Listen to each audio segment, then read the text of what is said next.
국문학과에 들어오면 지금 말씀드린 것처럼 여러분들이 알고 있는 국어 국문학과 같은 관련된 거의 모든 것에 대한 사실을 의심하고 그것을 의심하는 중에 의심하면서 새롭게 그것을 자기의 것으로 만드는 그런 작업을 오랫동안 하게 될 겁니다. 그렇게 하는 중에 여러분들이 갖추게 될 것은 뭐냐? 여러분들은 어떻게 거듭나게 좀 이제 달라지게 되느냐? 굉장히 많은 이야기들을 만들어낼 수가 있게 됩니다. 정말 허균이 홍길동전을 지었을까? 지었으면 왜 지었을까를 추리해 가는 중에 광해라는 영화가 탄생합니다. 광해라는 영화는 그냥 나오지 않습니다. 광해에 등장하는 허균이라고 하는 인물 있지 않습니까? 허균이라는 인물은 조금 아까 지금 우리 얘기했던 허균은 어떻게 돌아가셨을 것 같아요? 영모죄로 아침에 할 얘기는 아니지만 사지가 찢겨서 세상을 떠나게 됩니다. 도대체 무슨 죄를 졌길래, 이 사람이 어떤 생각을 하고 있었길래, 어떤 잘못을 지었길래 그렇게 끔찍한 형벌을 받으면서 세상을 떠나게 됐을까? 광해라는 영화는 다른 기록이 없고요. 그 영화는 뭐 15일간의 이제 조선왕조실록에서 살짝 그 지워진 15일간의 기록이 있습니다. 도대체 이 사이에 무슨 일이 있었는지 몰라요. 사실 우리가 몰라요. 그런데 그 없어진, 그 사라진 그 기간의 기록을 당시에 살았던 광해를 둘러싼 여러 사람들의 이야기, 그 사람들이 기본적으로 가지고 있던 경향들, 문제들 이런 것들을 종합하면서 광해라고 하는 영화가 만들어지고 그 영화는 1,500만이 들었나요? 그 정도가 보면서 같이 생각해보고 같이 눈물을 흘리기도 하고 같이 뭔가를 이제 토론하게 되는 그런 영화가 탄생하게 됩니다. 이른바 그것이 이제 컨텐츠가 될 텐데요. 문화 컨텐츠가 될 텐데 그런 것들은 기본에 있는 것이 뭐냐면 이야기입니다. 이야기. 그런 이야기들을 만들어내는 그 기반에 뭐가 있느냐 하면 바로 여러분들이 지금 궁금해하는 국어 국문학 속에 있습니다. 국어국문학을 공부한다는 것은 결국은 국어국문학, 미안합니다. 이 마이크가 좀 그렇죠. 자꾸 끊겨가지고 제가 그냥 소리로 육성으로 얘기를 하겠습니다.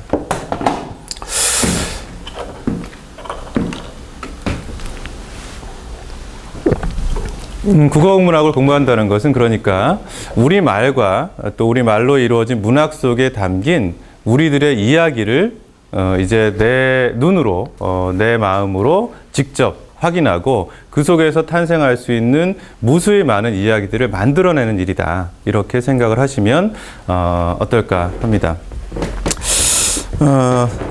뭐 이런 식으로 수업을 해요. 예, 그러니까 이제 뭐 그렇다는 거 잠깐 말씀드리는데요. 조금 체계를 갖춰서 말씀을 드리면 이렇습니다. 국어국문학과는 이런 공부를 합니다. 좀 말이 좀 그렇긴 하죠. 전통에 대한 근데 굉장히 중요한 문제입니다. 그래서 어쨌든, 우리가 이제 그런 얘기를 하지 않습니까? 언제부턴가, 글로벌이라는 얘기가 굉장히 중요해졌는데요. 글로벌하다라고 하는 것은 어떤 세계적인 것에 평균치가 있어 거기에 맞추는 것이 아니고요. 그냥 여러분들이 국제인입니다. 여러분들이 국제인인데, 그렇지 않습니까? 여러분들이 국제사회의 일원이에요. 저도 그렇고 여러분들도 그렇고. 그런데 언제부턴가 이게 조금 잘못 이해가 돼가지고 어떤 무엇에 우리가 거기에 가야 되는 것처럼 생각을 할 수 있는데 여러분들 스스로가 국제사회의 일원이 되는 것이고 국제사회에서 당당한 일원이 되기 위해서는 여러분들 스스로가 나는 누구인가를 말할 수 있어야 되거든요. 나는 누구인가에 대한 해답이 바로 이 전통입니다. 우리 것이 세계적인 것이요. 이런 얘기를 하지 않습니까? 내가 없는 세계인은 없습니다. 모든 사람들은 그냥 평균치로 존재하는 게 아니라 개인으로 존재하거든요. 개인들이 모여 사회를 이루는 거잖아요. 그런데 개인이 비어있다. 나의 개인, 나의 무엇인가가 비어있다라고 하면 그 사람은 세계인도 될 수가 없고 개인도 될 수가 없는 겁니다. 개인이 온전한 개인이 되면 그 사람은 세계인이 될 수가 있습니다.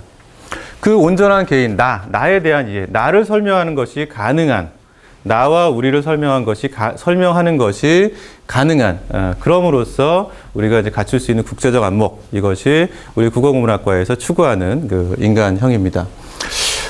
한국어에 대한 지식을 바탕으로 수준 높은 의사소통 능력, 이렇게 얘기를, 이제 이것도 우리가 굉장히 강조하고 있는 건데요. 문법이라고 하는 게 뭘까 한번 생각을 해보세요. 국어 국문학에서 제일 중요한 것 중에 하나가 이제 문법인데요. 사과를 할 때 가장 많이 등장하는 보통 관습화된 그런 표현들이 어떤 건지. 내가 뭐 잘못을 했어요. 예. 내가 무슨 이렇게 잘못했다. 예술이 나 밉지. 응? 이렇게 이상한 말을 이제 해가지고 했어요. 그러면 사과를 보통 어떤 식으로 하죠? 아마 여러분들이 가장 많이 듣는 말은 이런 걸 거예요. 무조건 잘못했습니다. 네, 이런 말 굉장히 많이 들어보지 않아요? 어찌됐든 잘못했습니다. 자, 10초만 생각을 해보세요. 말이 되는 소리인지. 무조건 잘못했습니다. 자, 5, 4, 3, 2, 1. 예. 말이 되는 소리인가요? 안 돼요? 돼요. 왜 안 되죠? 자기가 잘못한 것을 모르고 그냥 죄송하다고 말하고. 그렇죠. 잘못했다고 할 때는 뭘 잘못했는지를 얘기하는 게 그것이 상식이 돼야 되는 거죠. 예. 무조건 잘못했다라는 말은 그냥 잘못했다는 말을 무조건 한다라는 뜻입니다. 잘못했다고 사과하는 게 아니죠. 그런데 이 말을 굉장히 많이 씁니다. 그래서 무조건 잘못됐다라고 하면 어찌 되었든 자기가 모든 책임을 지겠다. 그 최고의 그 사과를 한 것으로 뭐 이렇게 얘기를 하는, 그렇게 받아들여지는 것 같은데 말이 안 되는 거죠. 아, 이런 불미스러운 일이 있어서 대단히 유감입니다. 유감스러운 건 나예요. 예? 잘못을 한 사람이 유감스럽다라고 할 것이 아니라 그 유감스러운 일을 지켜보는 사람들이 유감스러운 겁니다. 그런데 굉장히 점잖게 또 깊은 사과를 하는 것처럼 대단히 유감스럽습니다. 이런 표현을 씁니다. 잘못된 표현입니다. 그러니까 무슨 말씀이냐 하면 우리는 말을 잘 못하고 살아요. 정확하지도 않고 또 그렇기 때문에 우리의 정신세계를 흐리게 만드는 말들을 하고 삽니다. 우리나라가 지금 여러 가지로 지금 격변기 아닙니까? 격변기일수록 우리가 쓰는 말들에 더 신경을 쓰고 우리가 쓰는 말들이 정확한지 그리고 또 우리가 쓰는 말들이 정말 제대로 된 말인지를 굉장히 고민을 많이 할 필요가 있습니다. 대부분의 오해나 싸움, 갈등은요, 말에서 비롯됩니다. 여러분들 경험하죠? 예. 여러분들이 뭐 지금 짧게는 뭐 10몇 년, 가깝게 좀 길게는 한 20년 가까이 살았을 텐데 여러분들의 경험을 가지고 한번 생각을 해보세요. 대부분의 갈등은 어디서 비롯되느냐? 말입니다. 우리 국어국문학은 말에 대해서 예민한, 말에 대해 섬세한, 그래서 어떻게 말을 하는 것이 우리 사회가 더 좋은 사회가 될 수 있는지를 고민하는 그런 사람들을 길러냅니다. 제가 이제 문학 얘기를 좀 했었는데요. 한국문학과 문화에 대한 이해를 바탕으로 아까 말씀드린 것과 같은 그런 이제 창조할 수 있는 능력을 갖추게 하는 것이 우리 국어국문학과에 추구하는 겁니다. 국어국문학의 이제 학문적인 영역은 대체로 이렇게 4가지 정도로 구성이 된다고 보시면 됩니다. 크게는 국어학과 국문학입니다. 국어학과 국문학이고, 국어학은 지금 이제 조금 아까 말씀드렸던 것처럼 말에 대한 겁니다. 그러니까 우리가 쓰는 말의 질서를 공부하는 거고요. 문학은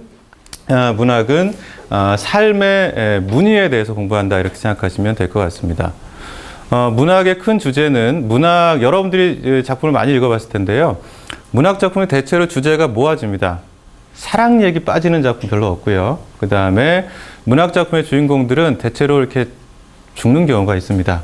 예. 그래서 이제 제가 교과서를 만들다 보면 교과서에 들어가는 제재들을 선정할 때 굉장히 고민을 많이 하게 돼요. 뭐 기억 속의 들풀 같은 거 있잖아요. 주인공이 마지막에 이제 죽잖아요. 네. 아, 이걸 교과서에 실어야 돼, 말아야 돼, 이런 이제 고민을 하게 되거든요. 좀 부정적인 그런 걸 줄 수 있기 때문에. 삶과 죽음 얘기가 문학 속에 많이 등장하는 이유는 그것이야말로 인간의 삶에서 가장 중요한 문제이기 때문에 그렇습니다. 작가들은 그걸 끝까지 밀고 갑니다. 태어나는 건 우리가 선택할 수 없는 거기 때문에 그건 어쩔 수 없어요. 근데 어떻게 살고 어떻게 죽을 것인가는 여러분들이 선택할 수 있어요. 문학은 그걸 끝까지 진행시켜 줍니다. 감자의 주인공 복녀 있잖아요. 복녀를 끝까지 밀어붙입니다. 그래서 이런 상황에서 이런 조건에서 인간이 어디까지 갈 수 있는가. 문학은 사람을 이해하게 만듭니다. 사람을 이해하지 않고 할 수 있는 일이 뭐가 있겠어요? 어떤 자리에 있든지 간에. 여러분들이 어떤 직업을 택하고 어떤 자리에 가든지 간에 사람을 이해하지 않고 할 수 있는 일은 없습니다. 사람을 이해하는 일은 마찬가지로 국어학에서 우리가 쓰는 말과 글을 분석하고 이해하는 것과 또 같은 맥락입니다. 문화 비평 뭐 이런 것들도 이제 이런 것들은 자연스럽게 우리가 사는 문화에 대한 관심으로 넘어가게 됩니다. 그래서 우리 그 국어국문학의 기본적인 연구 영역은 이런 것들이 된다. 이렇게 생각하시면 될 것 같습니다.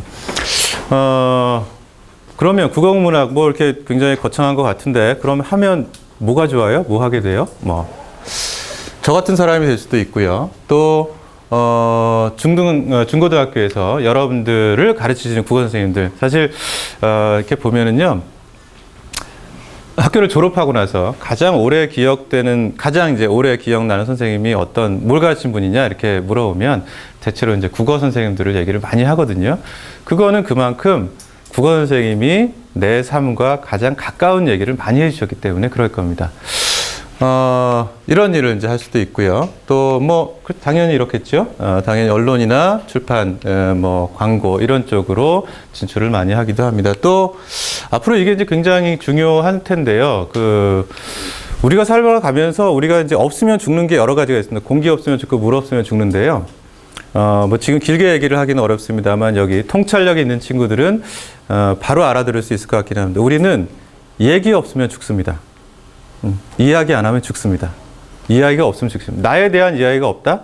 자기 스스로에 대한 이야기가 없다? 죽은 삶이에요. 그렇지 않겠습니까? 예. 우리에 대한 이야기가 없다? 그건 죽은 민족이고 죽은 국가입니다. 스타워즈가 왜 끝없이 만들어지느냐? 미국에서. 스타워즈는 미국의 독립신화입니다. 자, 이야기를 끝없이 만들어내는 게 우리가 살기 위해서 필요한 건데요.